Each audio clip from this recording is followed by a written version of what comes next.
Good morning, mighty mathematicians of the Congo Nation. I'm Sister Johnson, and welcome back to another math lesson.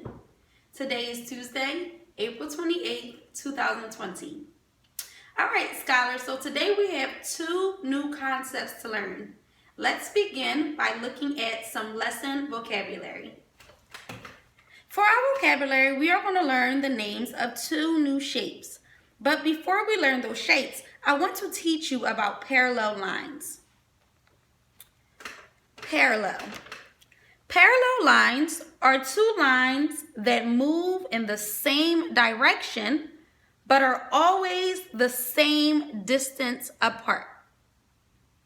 All right, so if two lines are parallel, they move in the same direction and are always the same distance apart. They never intersect or cross each other. So let's take a look at three examples of parallel lines. All right, so these green lines is one set of parallel lines, one pair of parallel lines. All right, they are moving in the same direction. If the lines continue off the page, they will continue heading north or upward. Yay, Bo? All right, these purple lines are another example of parallel lines. They are moving diagonally, and they would never cross, they would never connect or cross each other. And then these two orange lines are also parallel lines. They're moving sideways in the same direction, and they will always be the same distance apart. If they continue off the page, they will be the same distance apart. Yay, Bo? All right, the reason why I wanted to teach you parallel is because there are parallel lines in the two shapes that we are going to learn next. The first shape is a trapezoid. Okay, a trapezoid. The definition of a trapezoid is a shape with four sides and one pair of parallel sides. All right, so it's a shape with four sides, just like a square or a rectangle or a rhombus, but one pair of the sides are parallel. So let's take a look.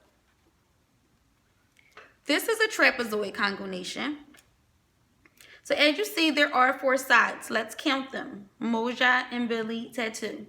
1, 2, 3, 4. All right, so the shape has four sides, but it has one pair of parallel sides. These sides here are not parallel. They are not moving in the same direction. But where you see these orange arrows, they indicate that these two lines are parallel. They are moving in the same direction, and if these lines continued off of our index card, they would still be the same distance apart. Yay, Bo? All right, very good, Congo Nation. Let's learn our next shape. Our next shape is a parallelogram. That's a little hard to say, right? A parallelogram. A parallelogram is a shape with four sides whose opposite sides are parallel and equal. All right, so this is a little different than a trapezoid. It still has those four sides, but the opposite sides are parallel and equal. Let's take a look. And we're going to see some markings on this shape, okay? And I'm going to teach you what those markings mean. So first, let's look at the parallel lines because that's important. This orange arrow and this orange arrow show that these two lines are parallel to each other. Make sure I'm holding the index card upright so you can tell. This line, this side is going in this direction, and so is this one, and they are the same distance apart if they continue. Yay, Bo? All right, and Sister Johnson drew this on her own, so this line could be a little straighter. But this orange arrow and this orange arrow indicate that those are two parallel lines. Now let's look at these lines here. These lines are also parallel. They are continuing in the same direction. Yay, Bo? And another part of the definition was that not only are the opposite sides parallel, but they are also equal. So again, we see those markings that show when sides are equal. This side with this green line is equal to this side with the green line. And this side with the two red lines is equal to this side with the two red lines. So if we measure each line, these two lines would be the same length, and these two lines would be the same length. Yay, Bo? All right, so that is our parallelogram. Very good, Congo Nation. Our first concept that we'll learn today is how to create composite shapes. So I want to teach you what composite shapes means. Composite shapes. A composite shape is a large shape made using smaller shapes. So that's what we're going to do today. We are going to build larger shapes using smaller shapes. If you're ready to build, say, I'm ready. All right, Congo Nation, let's build our first shape. All right, mighty mathematicians, we are going to begin by using 3 triangles to build our composite shape. I'm going to model it on the whiteboard, and then we'll move into our composition books and draw the shape. Yay, Bo? All right, we have one triangle. Let's start with our one triangle. I'm going to put that here. All right, and when we draw inside of our books, we're going to start by just drawing that one triangle. Yay, Bo? All right, the next triangle, I want not to put it this way, but I want to flip it upside down and connect it here. So I'm going to stick my second triangle here, and I'm going to leave a little space in between each shape, just a tad, so that you can see where the second shape begins. Yay, Bo? With those 2 triangles, we already made a rhombus, but we want to add one more triangle. Okay, let's add another triangle, our final triangle here.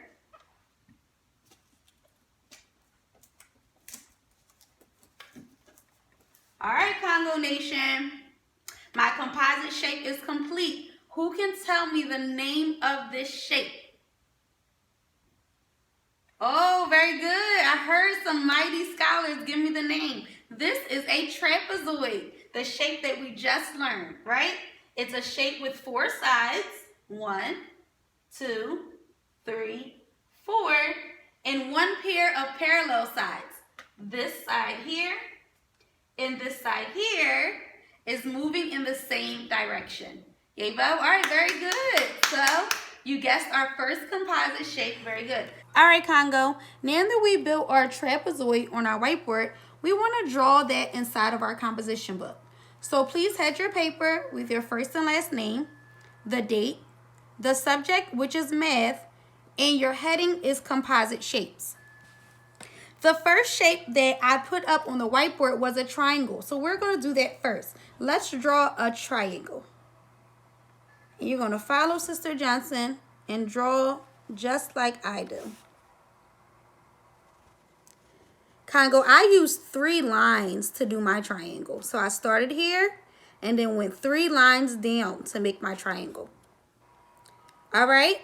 Now our second step was to add another triangle, but this one was upside down. So I want to start actually from this bottom corner, and I'm going to make a side here, connect at that corner, and I have the 2 sides of my next triangle. Let's go to the top here and draw a line across. Very good. And when we built this on our whiteboard, I told you that this was a rhombus because this way it looks like a rhombus. But Congo, this is also a parallelogram. These 2 sides are parallel to each other, and these 2 sides are parallel. All right, let's finish making our trapezoid. We're going to start here at this corner, bring a side down to make our third triangle. Very good. If you're with me so far, say check. Let's close our trapezoid by going from this corner to this corner with a straight line. All right, Congo Nation, you drew your trapezoid. Good job. Give yourselves a soul clap. Congo Nation, very good. Drawing your trapezoid in your composition book. Now let's build a new shape. We're going to build a shape using 4 squares. 4 squares. All right, so count these squares with me, Congo Nation. Excuse me. We have our first square. That's 1.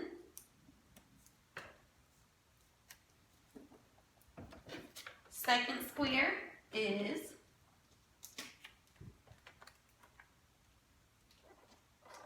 2. My third square is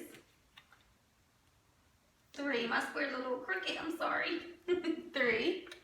And my fourth square,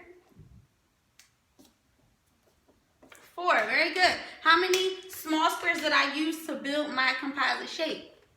4. Very good. What shape did we create using those 4 small squares? Put it to your head. Put it to your mouth. Blow and release. Very good. We made a larger square, and this is still a composite shape. We used 4 smaller squares to make a larger square. Yay, Bo? All right, let's draw this inside of our composition books. Congo Nation, let's draw our large square using 4 small squares. So this time, I'm going to make each small square 2 lines long. Let me start here. Draw a straight line down. I'm going to go over here and draw another straight line down, same length as my first line. Now to close up my square, I can start at the top here and connect there. And then let's make this square a closed shape. So I go to this point, draw a straight line over to that point. All right, very good. Now we're going to make our second square right below our first square. We can just continue drawing this line straight down. And it's the same length because the length of this side is 2 of these white rectangles. The length of this side is 2 of these white rectangles. Let's go over here and draw another line down. And close up our second square. Yay, Bo? If you're with me so far, say check.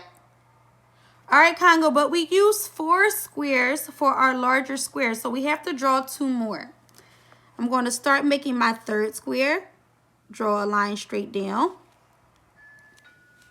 Go to the top. Continue this line over. Go to the middle of this shape here. Continue the line over. And now I can continue this line down and close up my large square and my smaller square. Yay, Bo? All right, very good. Congo Nation, we're moving on to our final composite shape. This shape, we're going to use 6 triangles, okay? All right, so this is triangle number 1. I'm going to stick this here.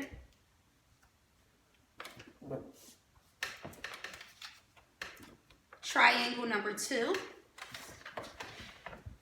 goes here.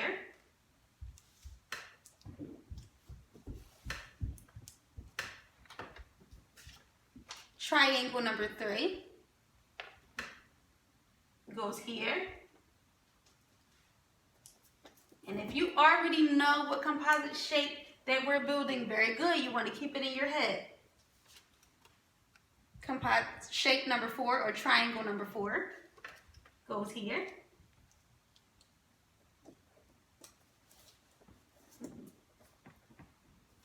Triangle number 5 goes here. Now I want to freeze right here, Congo Nation. Take a look at this shape. What shape do you think we are going to create when we add that sixth triangle? All right, put it to your head. Put it to your mouth. Blow and release. A hexagon. Very good. Let's see. We have our last triangle, our 6th triangle. Let's put it here. What did we create, Congo Nation? A hexagon. Very good. How many triangles did we use? 6 triangles to create our hexagon. So those are 3 examples of how you can combine smaller shapes to make larger shapes. Let's draw our hexagon in our composition book. Before we draw our hexagon, let's label our 2 shapes. So what is the name of the shape, Congo?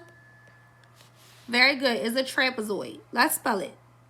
T R A P E Z O I D.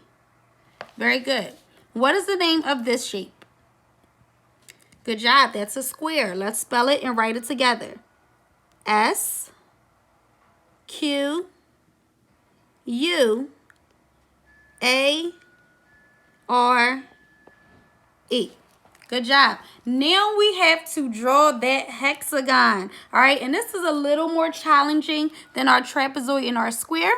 So we're going to take our time. Now, I don't know if you know this, Congo, but a trapezoid looks like half of a hexagon. So just like we drew these 3 triangles, we're going to draw them again, and then we're going to draw 3 more triangles. So let's start here and begin drawing our first triangle.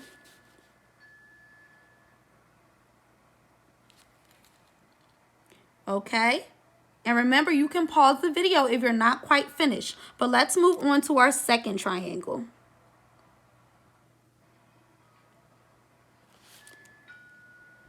Down here. Very good. Let's work on our third triangle.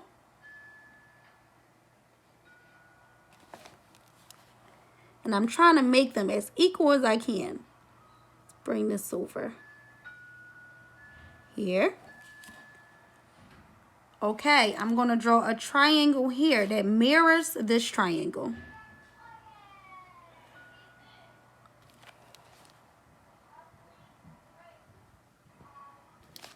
All right. Do that here. Now, all we need to do to close this part of our hexagon is to draw one more line. And that created our 4th and 5th triangle. Let's draw our 6th triangle, Congo Nation, by starting here at this corner and bringing a line to that corner. All right, give yourselves a pat on the back if you drew your hexagon. Let's label our hexagon. Spell hexagon with me, Congo. H E X A G O N. Good job. Congo Nation, now I want you to take a journey with me. Can you travel with me this morning? Yes or no? All right, cool. I saw a lot of thumbs. I want us to imagine that we are traveling to a new place. We are going to travel to this continent here. If you know the name of that continent, please speak it into our space. Very good. This is the continent of Africa. And when we travel to Africa, we're going to go to a country of mighty mathematicians and great architects. We are going to travel to the country of Egypt. In Egypt, we're going to visit a city named Cairo. And Cairo is home of one of the 7 wonders of the world. We are going to visit the pyramids of Giza. Let's take a look. Congo, welcome to the country of Egypt. We are standing in front of the pyramid of Giza. For centuries, it was the tallest structure on the planet. The pyramids of Giza, built over 4,000 years ago, still stand atop an otherwise flat, sandy landscape. It is one of the 7 wonders of the world. So Congo, what do you notice about the Pyramid of Giza? What shape do you see? I see a triangle, but I ask myself, is this a one-dimensional shape? What do you think, Congo? I also notice that the pyramids look like they were built using stone. Let's take a closer look.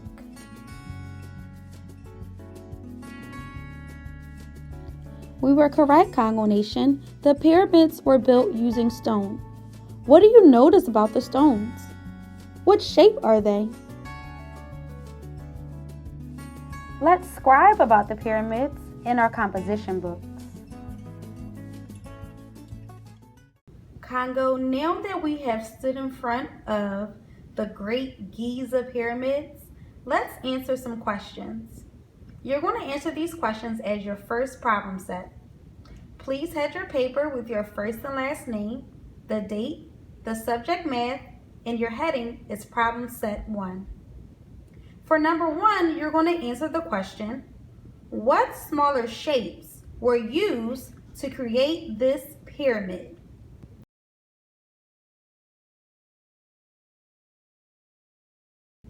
Number 2 says, are pyramids three-dimensional? How do you know? And for number 3, you'll answer the question, what do the pyramids in a cone have in common? So what is the Nia of pyramids? What was the purpose of building pyramids long ago? Scholars, the Egyptians built pyramids for religious purposes. They were the first civilization to believe in an afterlife. So they believed that once people transition on to become an ancestor, their soul continued to live on as well.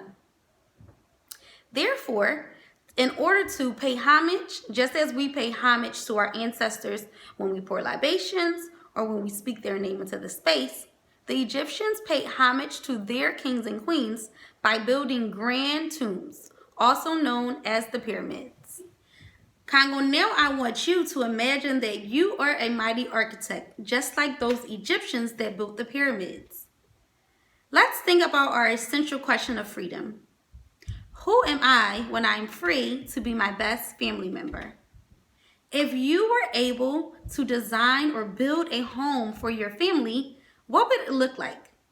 So for number 4 of your first problem set, you are going to create a home designed for your family using shapes.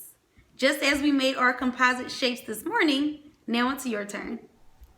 All right, for number 5 of your problem set, you are going to answer the question, how many squares do you see in this Africa, rectangle? I want to travel to another country.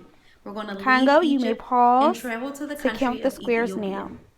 In Ethiopia, we're going to visit another example of African architecture. Let's take a look.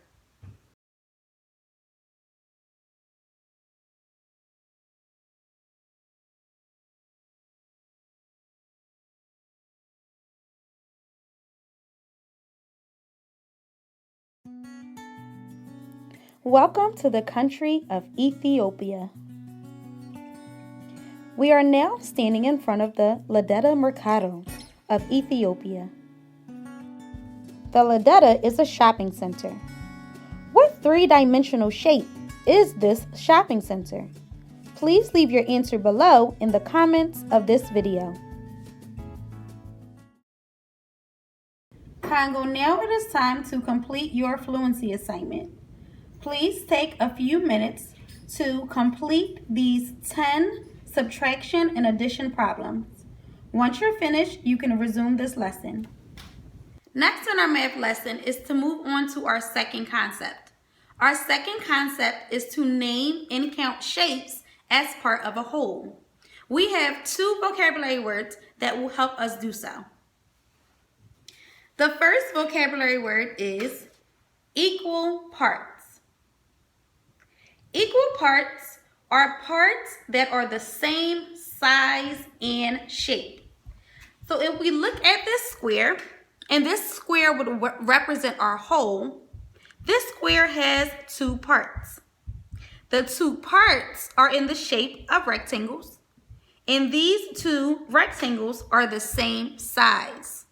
So if a whole shape has equal parts, each of the parts will be the same shape and the same size.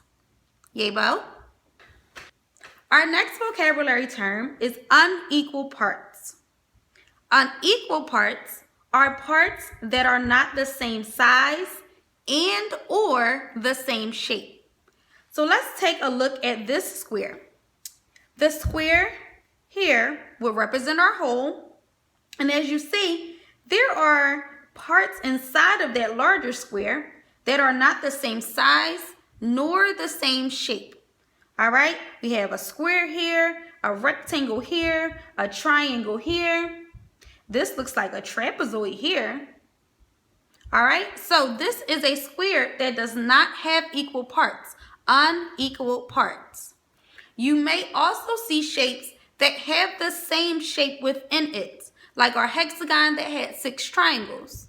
We could see a hexagon that had 6 triangles that were not the same size, which means that that too is a whole with unequal parts. Okay, Bo? All right, and we're going to practice. We're going to look at some more shapes and identify equal or unequal parts. So let's begin. Okay, scholars, so let's discuss the attributes of these shapes. What shape did Sister Johnson create on the whiteboard? Very good. I made 3 squares, okay? So our square is going to be our whole shape for this part of our lesson. Now let's take a look at square 1.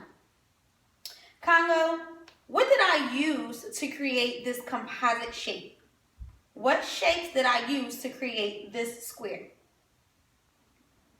Very good, very good. I heard triangles. How many triangles did I use? Very good. I created this square 1 with 2 triangles. Okay, so I'm going to make note of that underneath square 1. We used 2 triangles.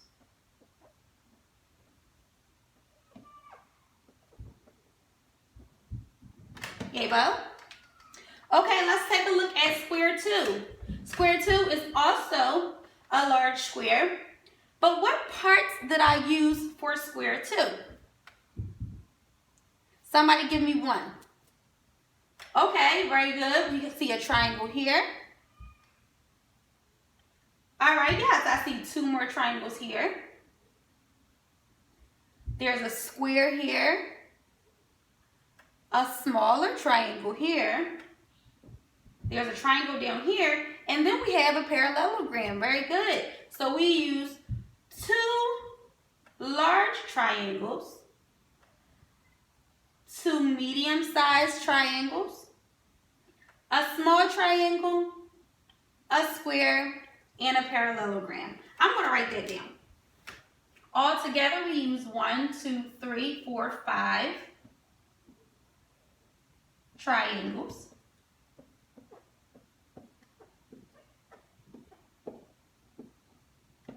And I'm going to make note that they were different sizes.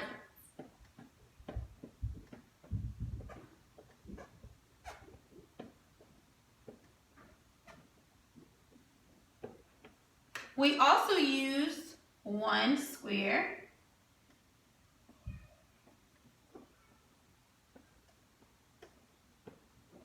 and 1 parallelogram.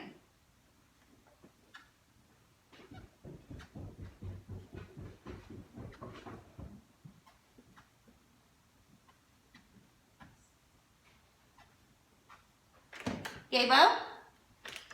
All right, good, Congo Nation. Let's move on to square 3. So what do you notice about square 3?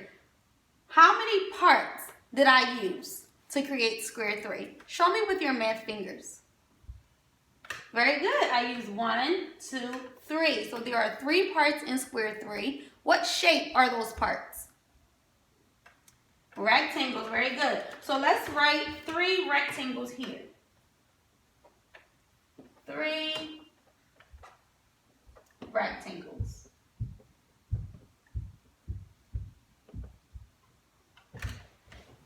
I have a question. Are those 3 rectangles the same size? Yes or no? Very good. They are the same size. So since we made note of the parts being different sizes here, let's make note that these 3 triangles are the same size.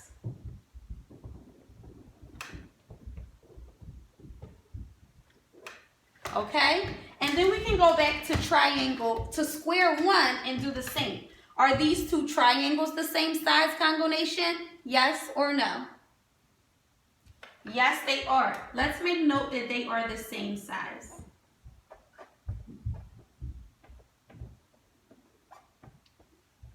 All right, so we did some of our concept. We named and counted shapes as part of a whole. But now we want to talk about whether or not these three squares have equal or unequal parts. Let's revisit our definition of equal and unequal parts. So equal parts are parts that are the same size and shape. Unequal parts are parts that are not the same size and or the same shape. So now I want you to look at these three squares. And you're going to put this answer in your head. Out of these three squares, which square or squares have equal parts? Okay, so which of these shapes, of these squares, have equal parts? You're going to put the numbers, so you're either going to say square 1, square 2, square 3, or more than one shape. If there's more than one square that has equal parts, put those in your head. All right, put it to your mouth. Blow and release. Very good, Congo Nation. You told me that square 1 has equal parts and square 3 has equal parts. But how do you know? We know that square 1 has equal parts because the parts are the same shape. They're both triangles, and those triangles are the same size. And that fits the way we define equal parts. Yay, Bo? All right, look at square 3. Although square 3 has different shapes than square 1, these three parts are all the same shape. They are rectangles. And the three rectangles are the same size, which means that those rectangles are equal parts. Clap it up for yourselves. Very good. Now, so since these two squares have equal parts, what can we say about square 2? Very good. Square 2 has unequal parts. The first thing that we notice is that it has parts that are different sizes, right? So it has parts that are different sizes, but it also has parts that are different shapes. So square 2 has unequal parts. If you with me so far, say check. All right, very good. Let's move on to examining and looking at the attributes of a different shape. Mathematicians, this is our next shape. What shape did I create? Very good. This is a hexagon. But let's double check by counting the sides. So count with me. Get your counting fingers ready. Let's start with the top of our shape. Moja and Billy Tattoo. 1, 2, 3, 4, 5, 6. Good job. We know that a hexagon has 6 sides. So this is a hexagon. Now, I'm going to draw lines inside of my hexagon to create parts. Yay, Bo? All right, so for this first hexagon, I am going to draw one line here. And I'm going to draw another line here. Okay, so I've now created my parts. Congo, show me with your counting fingers how many parts this hexagon has now. Very good. It has 1, 2, 3 parts. All right, but what shape is this part? Very good. It looks like a triangle, right? It looks like a right triangle. Good job. What about this part here? Does that part have a shape? I don't know. I don't think we can name that part. What about this part down here? Very good. This is like an upside down trapezoid. So of course we're going to make note underneath this hexagon about its attributes. Yay, Bo? All right, so I'm going to write that there are 3 parts.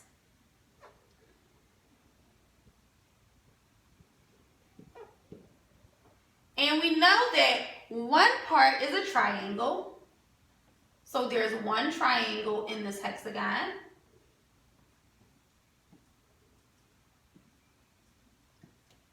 And we know that there's a trapezoid. So let's write one trapezoid. And it's okay that we can't name that other part. But we do want to write the shapes that we see. Or the shapes that we used. Yay, Bo? All right, Congo. Let's move on to hexagon 2. I'm going to come on this side of our board. And I'm going to just create one line, okay? I'm going to draw one line to split this hexagon into two parts. Try to do as straight as I can.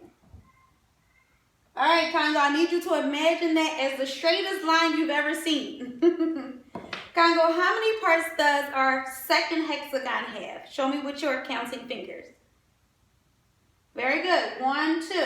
Our first part and our second part. So let's write that down. How many parts are in this hexagon?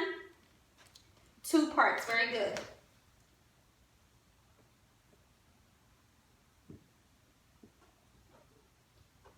What shape are the parts, Congo? Trapezoids. Very good. So we're going to put that there are 2 trapezoids.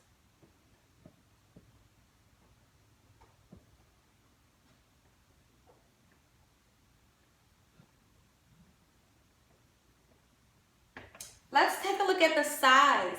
Are the sides of these trapezoids the same? Yes or no? Yes, they are. So I'm going to make note that they are the same size.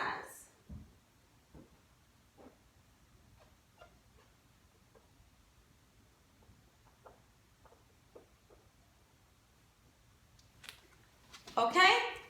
Okay, Congo. So now let's discuss which hexagon has equal parts and which hexagon has unequal parts. Let's look at hexagon number 1. All right, Congo, so we know that if a shape has equal parts, that the parts have to be the same shape and the same size. Does this hexagon have parts that are the same shape? Yes or no? No, very good. These are not the same shape. And even in our notes, we know that we have a triangle and we have a trapezoid. Those aren't the same shape. Are the parts the same size? No, very good. The parts are not even the same size. This middle part here is much larger than the triangle and much larger than the trapezoid. Therefore, does this hexagon have equal parts or unequal parts, Congo? Put it to your head, put it to your mouth, blow and release. Unequal, very good. This is a hexagon with unequal parts. Yay, Bo? All right, let's move on to hexagon number 2.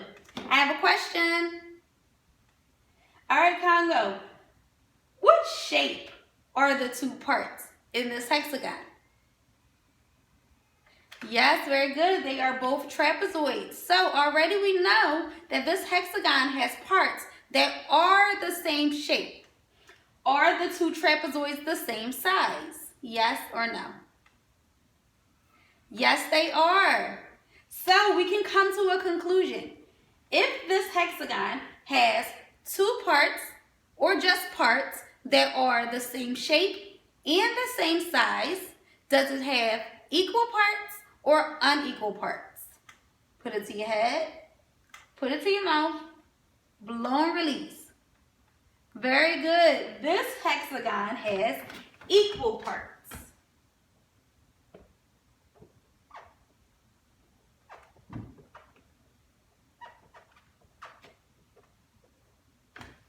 Yay, Bo? All right, Congo, we're going to take a look at one more shape.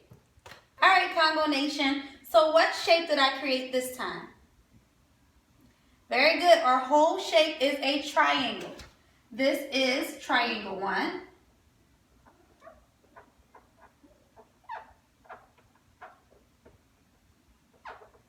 And this will be triangle 2.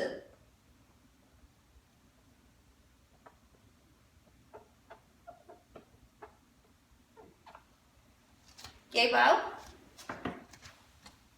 Alright, Congo, I'm going to create parts in triangle number 1 by drawing some lines inside. Alright, I want to draw a line here. I'm going to draw a line from the top, straight down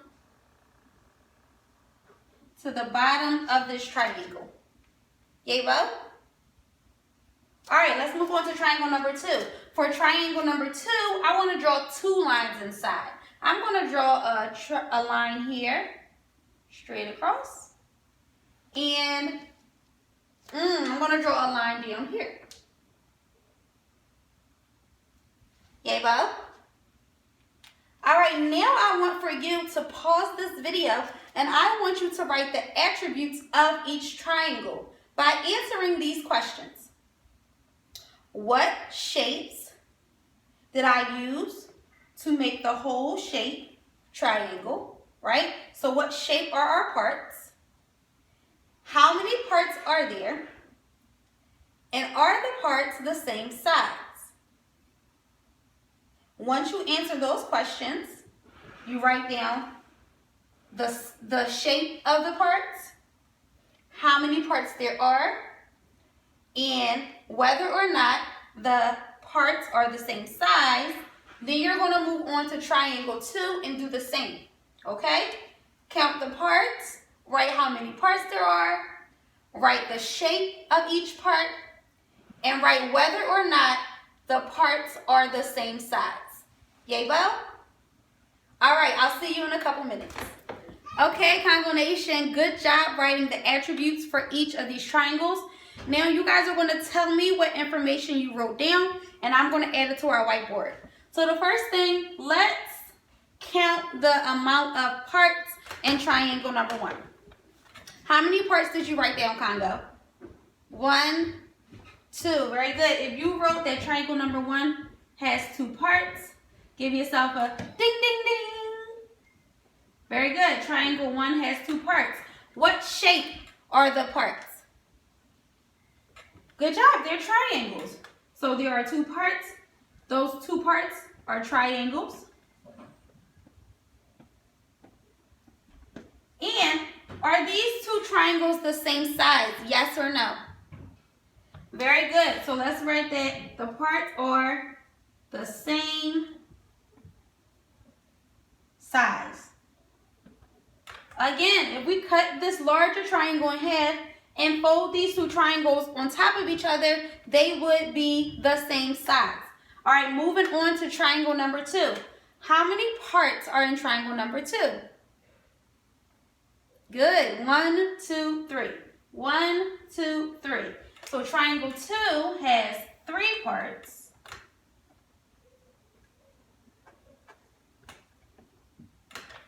Now let's look at the shape. What shape is the first part of this triangle? Very good. It's another triangle. So we have 1 triangle.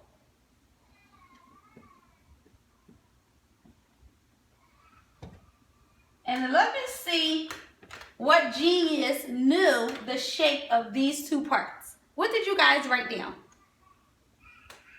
Very good. That is also a trapezoid. So even though it doesn't look like the trapezoid that Sister Johnson showed you on the vocabulary card, this is a trapezoid. This shape still has 4 sides. Let's look at this here. So I'm going to outline this trapezoid just so you know what I'm referring to, okay? Just to make it a little bit easier to say. Hopefully that helps you, okay? So I outlined it in blue. Let's count the sides. 1, 2, 3, 4. We know a trapezoid has 4 sides. And then this side here and this side here are parallel. Yay, Bo? These 2 sides are moving in the same direction. So that means that that is a trapezoid. So in triangle number 2, 2 of the parts were trapezoids. 2 trapezoids.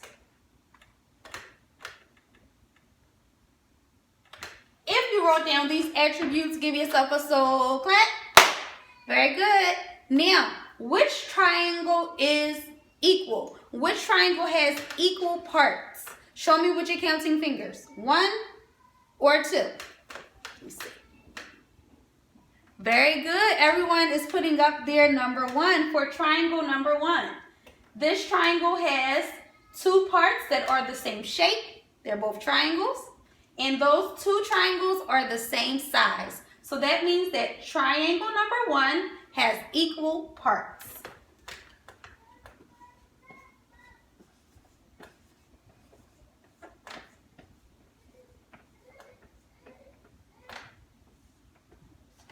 Yay, Bo? All right. Is triangle number 2 also a triangle with equal parts, or does it have unequal parts? I want you to vote. Yes, equal parts, or no, unequal parts. Very good. Triangle number 2 has unequal parts. If you look at this triangle compared to these 2 trapezoids, they are different shapes. All right? And is this triangle the same size as these trapezoids? No, very good. This triangle is much smaller than these 2 trapezoids, which means that that triangle has unequal parts. Very good, Congo Nation.